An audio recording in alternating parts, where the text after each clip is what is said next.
I would like to ask MPNA's 37 member organizations to join the Senator on stage. So the leaders of MPNA's member organizations and some of our key allies, I'd like to ask you to come join the Senator on stage. And in particular, I wanted to recognize all the contributions of my MPNA board co-chair, Ava Malona, who is the executive director of the Massachusetts Immigrant and Refugee Advocacy Coalition. Ava is in so many ways the person who is the tireless and fearless leader of the New American Dreams platform. Were it not for her, we would not have this platform.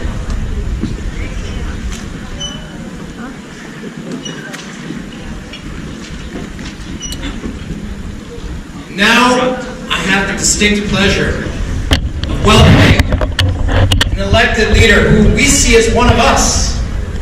Somebody who has been our rock. Somebody who has been a leader in the movement. Somebody who has been our champion.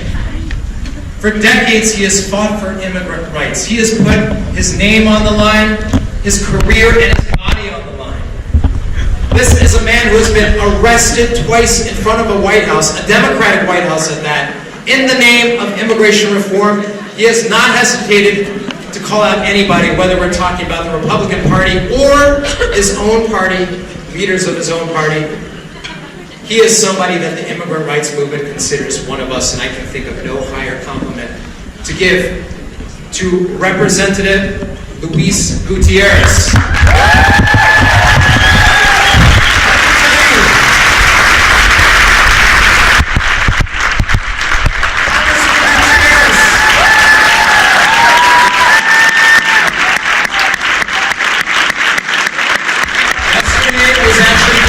Gutierrez's 65th birthday.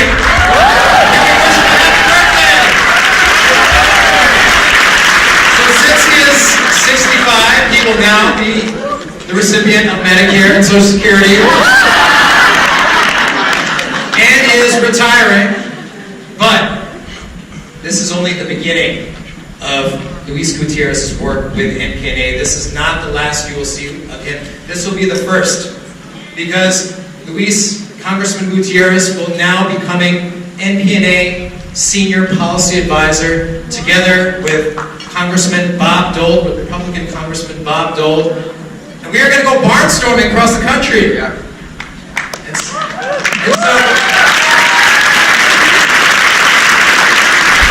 Congressman Gutierrez will be taking the message of the New American Dreams platform across the country. He will be opening doors like no one else can in states and localities across this great country, and we are so happy and so proud to be calling Congressman Luis Gutierrez officially part of the MPNA family. Please welcome Congressman Luis Gutierrez!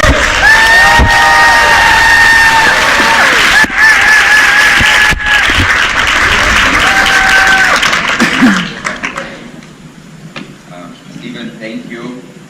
And first I want to say something to Senator Menendez. I had such a great privilege of serving with him. We got to Congress together. And I wanted to let you know that we always received a prize. And that was the acknowledgement that we were on your side, that we were on the immigrant side. And we pushed President Obama together as a community of people. I didn't get arrested by myself. I was in very good company.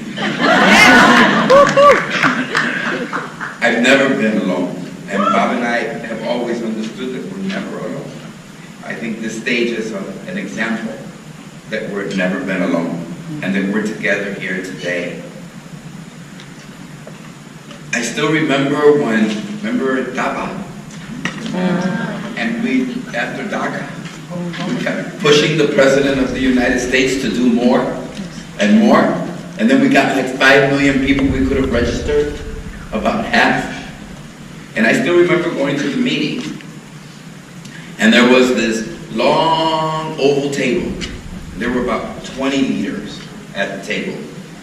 And I want you to know that the least important people, right, in relationship to the President, right, are the ones that sit furthest away from the President, right? So if you're directly across from the president, well, you're a pretty important guy. And somebody in the protocol said, well, I want to make sure if you're sitting next to him, imagine. Well, I want you to think of an old table like this, right, Bob? Like this. You know where we were sitting? I was sitting at this end and la puntita aquí, y Bob Menendez estaba en la puntita acá. And you would say, well, Luis, how'd you feel about that? I said, a great sense of pride. And here's the other thing. After Obama made his presentation, a very good presentation, the great thing about being punished by the seating arrangement, being furthest away from the president, is that Bob and I could see each other. We were across from each other. And I would look at Bob and he would look at me. And Bob was going to say something, but we always worked as a team. Maybe a senator and me, a member of the House of Representatives, but a team for our immigrant community. Y Bob me hace así. Yo le hago sí. Y él me dice, sí. And then we both told the President of the United States together that we were going to move forward. We know that went to court, but I want you to know that, because I can say these things, and I'm going to say more of them, even as we work together. I saw a lot of Democrats hiding, a lot of Democrats looking for shelter themselves when the immigrants began to come in what they call the caravans. We didn't hear a lot of forceful voices out there about defending our refugee programs here in the United States and asylum programs in the United States. That cannot be said about Senator Bob Menendez. He spoke clearly, forcefully, and quickly about the city. So that is what we have to continue to have. So, look, I'm surrounded by friends and allies, and I'm happy to be at the NIIC conference. And yes, I want to confirm to everybody that I'm signing on to be a senior policy advisor to NPNA, and we'll be working with all of you. Yesterday was indeed, Steve, my 65th birthday. You know I believe in Medicare for all. I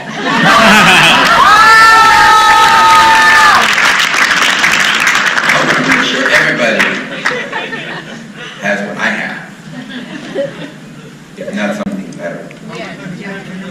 And could I please, I want to make something very, very clear to everybody here. I'm not retiring. I'm joining you in city and state and community across the country. So Republicans and Democrats and presidents and cabinet secretaries and committee chairs and a couple of caucus chairs and anyone else who has tried to shut me up about immigrants and immigration, I'm not going to go away and sit in the corner and be quiet.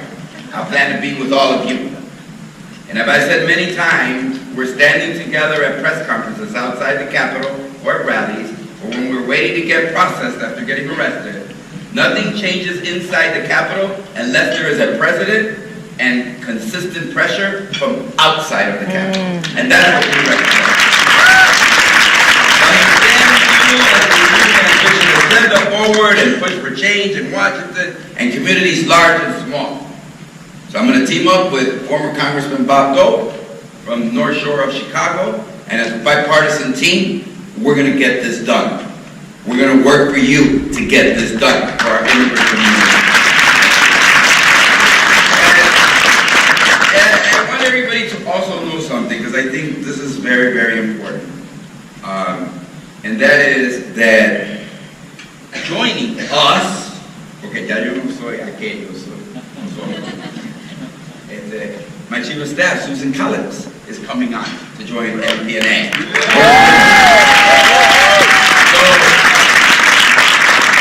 we're going to have a really good group, because Susan is brilliant. You all know that. Let me say a few things that aren't written here on this marvelous prepared remarks. And that is, we are together going to make sure that November of 2020 is a moment of reckoning in the United States of America. And you know how we're going to do that? We're going to tear down the wall that Donald Trump has built around 1 million green card holders who currently have an application for citizenship in the United States of America. We're going to tear down that wall. 1 million people will pay $725 so their fingerprints can be processed by the FBI and go and take a criminal background check. 1 million people who have studied English and can pass an English proficiency exam, Mr. President. 1 million people who better understand the Constitution of the United States than you do, Mr. President. 1 million people who swear allegiance to the United States of America and to uphold its Constitution, unlike you, Mr. President. So let's be clear. I think Janet always tells us about people, right, voting, right? Well, guess what, Janet? Yeah, I want 1 million more voting November of 2020. So that's my job. Our job. A lot of people say, well, you know, we're in the minority in the Senate. Bills won't pass. I know they have to subpoena the records around the Soviet, the Russian intervention in our election. We know that. And they have to get all the records from Cohen and everybody else. They have to subpoena. But you know what the Democrats can do? They can subpoena tomorrow and bring the Secretary of Homeland Security before the committee right after January 3rd and say, where are those children? Where are those parents? And reunite those families that were divided. We don't need a president to do that. We, together with the members of Congress, can go out and fight and make clear it should never happen again in the United States of America. There are many things we could do.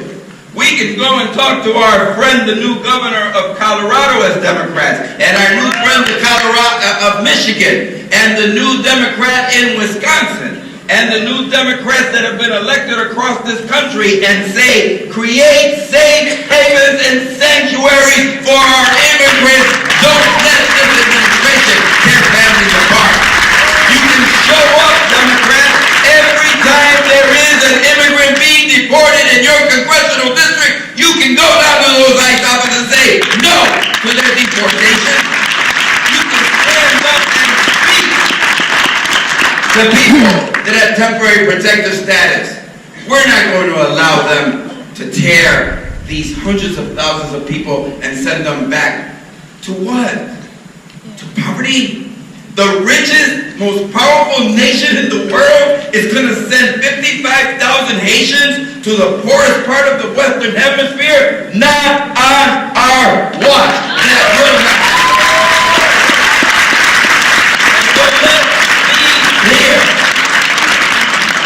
So let's be clear that there are many things we can do.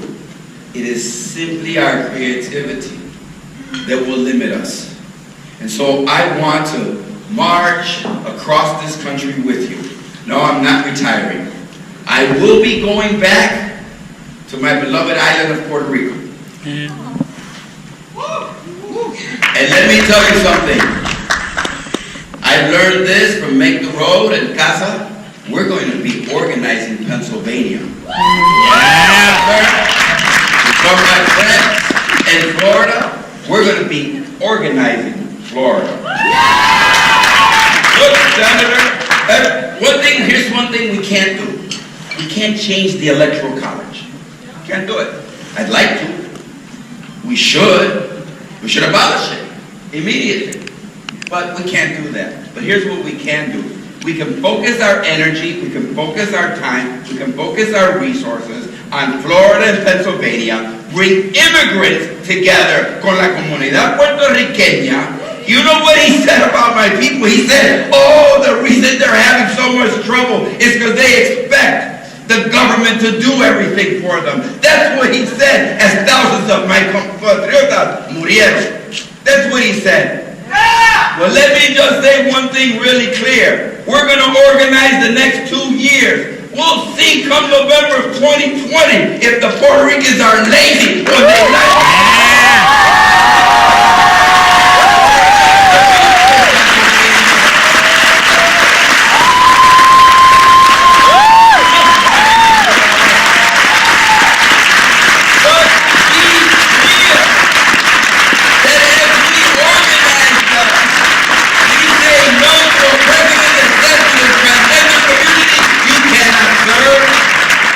say no to a president who wants to impose a Muslim ban. We say no to a president that says that black lives don't matter. They do. I'm a member of Congress because black people gave up their lives for civil rights. I was born when Jim Crow laws were the law of this country. We're separate but equal was constitutional. But Medgar Evers, Martin Luther King, Rosa Parks, so many either gave up their lives or risked so much so that one day this kid who couldn't go to certain bathrooms, who couldn't swim in certain swimming pools, who couldn't live in certain parts of the city of Chicago, could become a member of Congress. We know that Black Lives Matter. We are representation of the sacrifice of the civil rights movement, and we're not going to let them.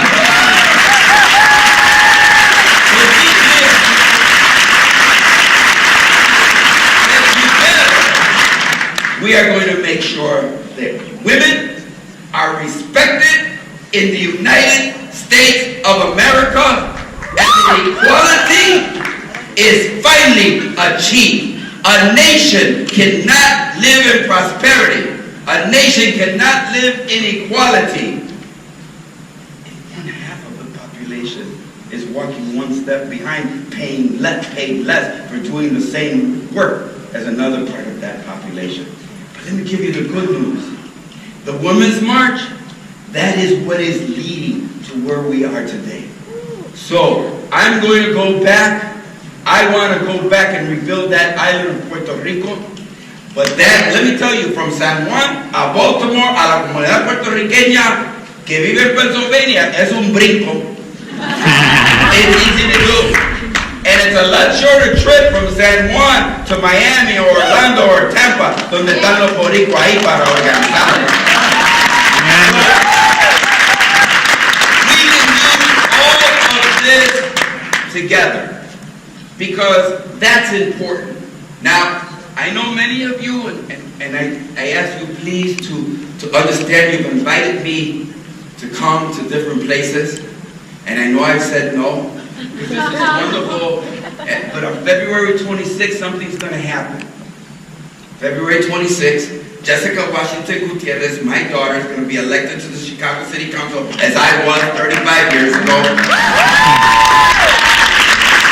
And when she's safely elected, entonces su papá va a estar libre para caminar con todos ustedes, con mis hermanos y mi hermana, mis hijos, mis hijas, mi primo, mi familia, que son ustedes. Pero ustedes saben que un papá tiene una responsabilidad, especialmente con su hija. Y yo voy a cumplir esa responsabilidad, porque ella es representativa del futuro. Ella es una de las mujeres que está levantando su voz, como miles de mujeres, postulándose y ganando escaños y transformando el país. Las mujeres en la historia van a llevar su voz cantante en la